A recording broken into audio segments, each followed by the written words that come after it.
am I looking at, Ross?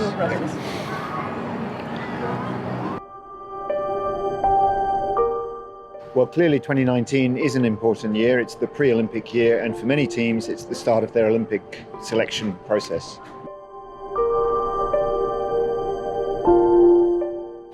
Well, I think what we see plenty of different approaches to selecting a team for an Olympic Games, and we've seen an evolution. I think the classic model was wait till the year of the competition and then select the best athletes with a domestic round. And what we're seeing is a trend towards international selection, so using the results of key benchmark events, World Championships and World Cups, even European Championships, as a determining factor. So taking into account the international performance, not just the domestic performance.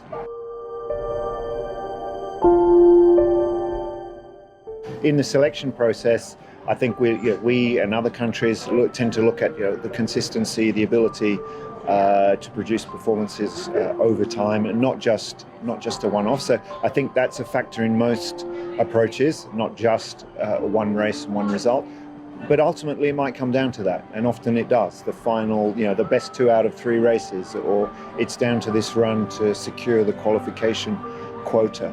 I don't think there's a secret formula to it, and I think the objectivity of performance is what we see as a major theme throughout.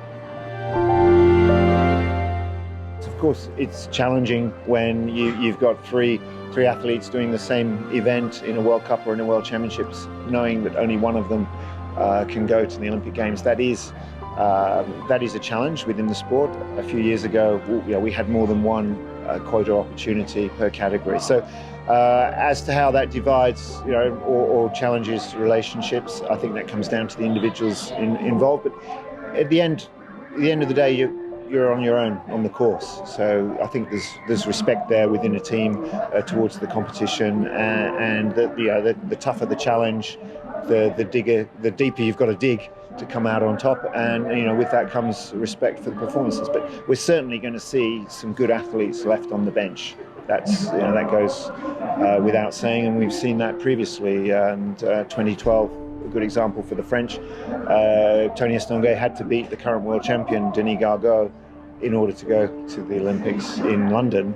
And 4 years later, of course, Denis got the spot and went on to win himself. So that's the sort of challenge, I think, for some of the teams.